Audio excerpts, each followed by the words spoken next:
சமூக பார்வையோடு கடந்த காலத்தில் அவர் செய்ததை தயவு செய்து நீங்கள் இந்த மண் சார்ந்த மகன் வரும்போதுதான் இது காக்கப்படும், இது போற்றப்படும். இந்த நாட்டில் நான் என்னை வாழ வைத்த தமிழ் மக்கள் என்று சொல்லக்கூடிய ரஜினிகாந்த் அவர்கள் சமூக பார்வையோடு கடந்த காலங்களில் அவர் செய்ததை தயவு செய்து நீங்கள் பட்டியலிடுங்கள். நம்மை போன்ற ரசிகர்களின் முதல்வர் சூப்பர் ஸ்டார் திரு ரஜினிகாந்த் அவர்களை மேடைக்கு அழைக்கிறேன்.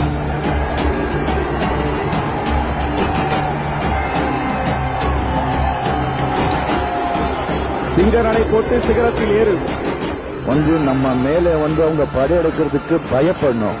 அந்த அளவுக்கு ரஷ்யா மாதிரி அமெரிக்கா மாதிரி ஒரு இந்தியா பெரிய வல்லரசு நாடாக அமையணும்.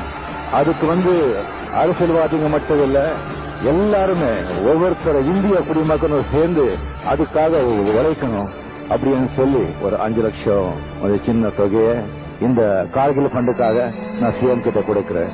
நன்றி, வணக்கம். என்ன வாழ வெத்த இனிமே நான் வாழ வைக்கும் தெய்வங்கள் அப்படின்னு சொல்ல மாட்டேன்.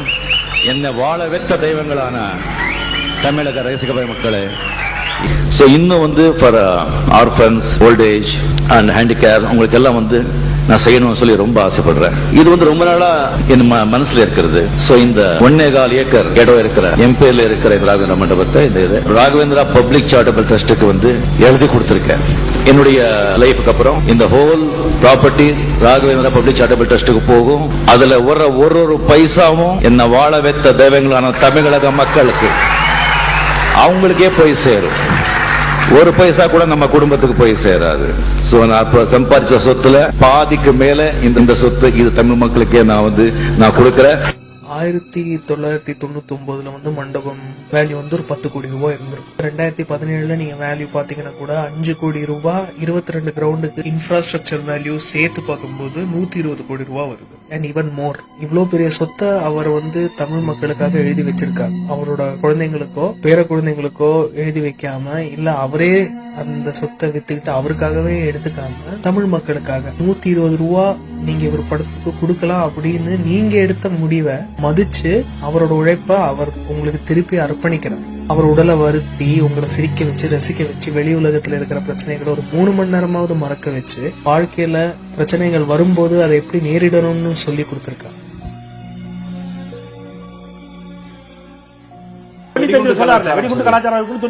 மணிரத்னம் வீட்டுல குண்டு வெடிச்சிருக்கா சொன்னாரு. திரைத்துறையில நடந்த குண்டு வெடிப்புனால சொன்னாரு. எத்தனையோ குண்டு வெடிப்பு நடந்திருக்குது பொது இடத்துல எல்லாம். அதெல்லாம் அவர் அப்பெல்லாம் பேசல.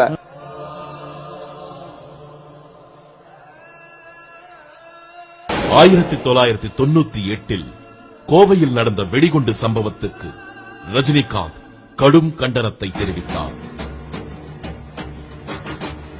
வணக்கம், நான் தான் தமிழச்சு பேசுறேன். தமிழ்நாட்டுல பண்ணவங்க தான் தமிழ்நாட்டை ஆள வேண்டும். ரஜினி சார் எதனா அந்த காவேரி தண்ணிக்காக எதனா பேசினாங்களா? ஒரு பிரச்சனைக்கு தீர்வாக இன்னொரு பிரச்சனை இருக்க முடியாது என்று கூறிய ரஜினிகாந்த் சென்னையில் கர்நாடக அரசை எதிர்த்து உண்ணாவிரதம் இருந்தார். கேரளன்னு சொன்னா அட்லீஸ்ட் தென்னந்திய நதிகளை அதாவது செய்யணும். அதுக்கு எவ்வளவு பணம் ஆகுது? நான் நாளைக்கு அனௌன்ஸ் பண்ணுங்க, 1 கோடி ரூபாய் என் பாக்கெட்டில் நான் கொடுக்குறேன். நதிநீர் இணைப்புக்கு 1 கோடி கொடுக்குறேன். நான் 1000 கோடி கொடுக்குறேன். கொடுக்க போறது இல்லையே, சொல்றதுதானே. இது ஒரு வெற்று அறிவிப்பு. ரஜினிகாந்த் ஐயா பார்த்தோம், எல்லாத்துக்கூட இருந்து பேசினார்கள். அவர்கள் கூறுகிறார்கள் மகாநதி, கோதாவரி, கிருஷ்ணா, காவிரியை பாலாறுடன் காவிரியை இணைக்க வேண்டும், நேத்ராவதி நதியை காவிரியுடன் இணைக்க வேண்டும். அது இணைத்தால் பிரச்சனை சால்வ் ஆகும். நான் கொடுக்க வேண்டிய 1 கோடி ரூபாய் இப்ப உங்க கையில கொடுத்துறேன்னு சொன்னாங்க. அந்த போர் நடந்த போது, தமிழர்கள் மீது கொலைவரி தாக்குதல் நடந்து போர் நடந்த போதெல்லாம் தமிழ்நாடே கொந்தளிச்சு மாணவர் போராட்டம் நடந்து மார்ச் மாசம் 2013ஆம் ஆண்டு மாணவர்கள் தமிழ்நாட்டை ஸ்தம்பிக்க வச்சாங்க. அந்நேரம் பாத்தீங்கன்னா போர்னு இப்ப பேசுறவரு, தமிழர் குறித்து பேசுறவரு, தமிழ்நாடே போராடும் போது அவர் super star Rajinikanth not reachable Rajinikanth ஆயிடுறார். இலங்கை தமிழர்கள் நான் நிறைய பேரை சந்திச்சிருக்கேன், இங்கேயும் சரி வெளிநாட்டிலும் சரி. அந்த இலங்கை தமிழில் அவங்க திட்டினா கூட அது எதுவும் ஒரு நாதம் மாதிரி இருக்கும், சங்கீதம் மாதிரி வலி. டெஃபினெட்லி நாம இங்க பேசுறது, இங்க நடக்கிறது அந்த ஸ்ரீலங்கை கவர்மெண்ட்டுக்கு, ராஜபக்சே காதுக்கு, அந்த எம்பிஸ், அந்த அசம்பிளிக்கு எல்லாருக்குமே தெரிய வரும். அந்த தைரியத்தில, அந்த நம்பிக்கையில, அவங்களுக்கு தெரிய வருங்கிற நம்பிக்கையில நான் ஸ்ரீலங்கை கவர்மெண்ட்டுக்கு ஒண்ணு மட்டும் சொல்லிக்க விரும்புகிறேன். தமிழ் மக்கள் அங்க சம உரிமை தான் கேட்கிறாங்க. அதை நீங்க கொடுத்து அதுக்கு போராட்டம் நடத்துறாங்க. உங்களுக்கு 3 படை வீரர்கள், வசதிகள், சௌகரியம் எல்லாமே இருக்கு. நீங்க யுத்தத்தை அனௌன்ஸ் பண்ணீங்க. 2 வருஷமா, 5 வருஷமா, 10 வருஷமா, 35 ஆண்டுகளா உங்களால அவங்களை ஒடிக்க முடியல சொன்னா நீங்க என்ன வீரர்கள்? ஆம்பளைங்களா நீங்க? ஒத்துக்க முடியலன்னு சொல்லி இதுக்கு எந்த கொடுத்தா கூட அதுக்கு ஒரு இணையம் கிடையாது. என்னுடைய சார்பில் ஒரு 10 லட்சம் ரூபாய் பணத்தை கொடுத்து ரஜினிகாந்த் அவர்கள் அரசியலுக்கு வருவதனால் தமிழ்நாட்டுக்கு இந்த நல்லது நடந்துட போறதில்லை. ஏன்னா ரஜினியோட பங்களிப்பு அரசியலில் ஏதும் இல்லை. இனப்படுகொலை நடந்த பொழுது எதுவும் பண்ணல. அவர் 1983 அப்பெல்லாம் இன்னைக்கு தமிழ் தேசியம் பேசக்கூடிய சில தலைவர்கள்லாம் கூட அதெல்லாம் பேசவே இல்லை. அந்த அவங்க அப்பெல்லாம் அவங்க ஸ்கூலுக்கு போயிட்டு இருப்பாங்கன்னு நான் நினைக்கிறேன். இல்லை ஏதாவது படிச்சுக்கிட்டு இருந்திருப்பாங்க. அன்னைக்கு ஜெயவர்தனா அவர்களை எதிர்த்து இங்கே மதுரையில் 5000 ரசிகர்கள், ரஜினிகாந்த் அவர்களின் ரசிகர் மன்றங்கள் கொடும்பாவி எரிச்சாங்க ஜெயவர்தனா அவருக்கு. அது மட்டும் இல்ல 32 மாவட்டங்கள்லையும் ஜெயவர்தனாவிற்கு எதிர்ப்பு தெரிவிக்கப்பட்டதை யாராலையும் மறுக்க முடியாது. இதுக்கான ரெக்கார்ட்ஸ், அதுக்கான எவிடன்ஸும் இன்னும் இருக்கு. அண்டை மாநிலத்துக்காரன் உனக்கு தண்ணீர் தரமாட்டேன் என்று சொல்கிறானே, இது போர்க்குரல் இல்லையா? இதற்கு பதில் குரல் கொடுக்க வேண்டாமா? இப்ப கர்நாடகத்தில் நடந்த விஷயங்கள் எல்லாம் நான் கடுமையா கண்டிக்கிறேன். அது மனசு ரொம்ப வேதனைப்படும். சில எலெக்ஷன் ஏதாவது உண்மையை பேசுங்க, சத்தியம் பேசுங்க. இங்க போனோம், அவன் பாப்பா தெய்வம் நீங்க எல்லாம் தெரியாதா? உண்மை, சத்தியம், நியாயம், அதுதான் என்னைக்குமே சோறு, அதான் என்னைக்குமே காப்பாற்று. தர்மசிங் அவர்களுக்கும், கலைஞர் அவர்களுக்கும், எடியூரப்பா அவர்களுக்கும், அனந்தமூர்த்தி அவர்களுக்கும், சித்தராமையா அவர்களுக்கும் என்ன கேட்டுக்கிற எலெக்ஷனுக்காக ஆட்டம் போடாது. கொஞ்சம் அறிவோட செயல்படுங்க. கலைஞர் அவர்களுக்கு வேண்டுகோள், இந்த விஷயம் இப்பவே பிகினிங்லயே தடுக்கணும். இது நகத்தாலேயே கிள்ளி விடணும். இது இல்லைன்னா கொடலையால கூட பண்ண முடியாது. இதை விட பெரிய இஷ்யூ, பெரிய பிரச்சனை எதுவுமே கிடையாது. ஜல்லிக்கட்டு போராட்டம் போது எதுவும் பண்ணவும் கிடையாது. மொழி, கலை, கலாச்சாரம் தான் எதுக்கு ஒரு அடிப்படை. ஜல்லிக்கட்டுங்கிறது கலாச்சாரம்.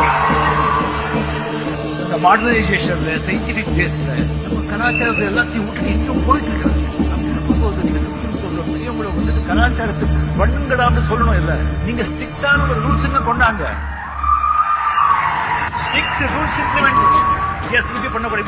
அதை வேண்டவே வேண்டாம் சொல்ல வேண்டாம். ஜல்லிக்கட்டு பற்றி யார் வேண்டுமானாலும் கருத்து சொல்லலாம். முரட்டுக்காலை சொல்வது போல அது ஆகுமா?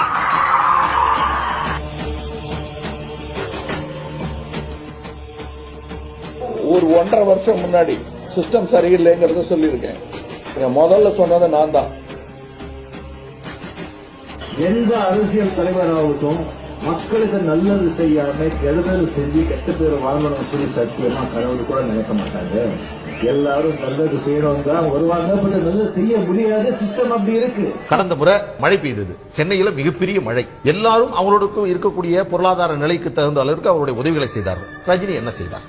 ரஜினிகாந்தின் ராகவேந்திரா மண்டபம் கடந்த ஒரு வார காலமாக துப்புரவு தொழிலாளர்களின் வாழ்விடமாக மாறியது. மழை வெள்ளத்தால் அசுத்தமடைந்த சென்னை மாநகரை தூய்மைப்படுத்த தமிழகத்தின் பல பகுதிகளிலிருந்து சென்னை வந்த சுமார் 1000 துப்புரவு பணியாளர்கள் நடிகர் ரஜினிகாந்தின் அனுமதியோடு ராகவேந்திரா மண்டபத்தில் தங்க வைக்கப்பட்டுள்ளனர். வெளியூர்லேருந்து வந்ததுனால எங்களுக்கு முக்கிய தேவை உணவும் தங்க இடமும் தான். அது செஞ்சு கொடுத்துருக்கிறாரு. அவருக்காக நாங்கள் ரொம்ப நன்றி சொல்லிக்கிறோம். எங்களுக்கு இங்கே சிறப்பாக இருக்குது, எல்லா வசதிகளும் இருக்குது.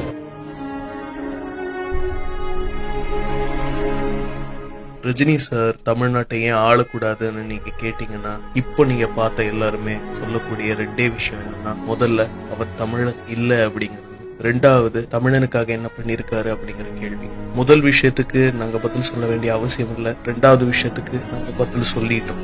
அவரோட அரசியல் அறிவிப்பு வரும்போது அவர் இன்னும் நிறைய பதில்கள் சொல்லுவார். அரசியல் அறிவிப்பு கூடிய விரைவில் வரும். இது சத்தியம். அது வரைக்கும் நாங்க காத்திருப்போம். தலைவா, உன் மௌனம் கலைந்தால் பல பொய்கள் தடுமாறும்.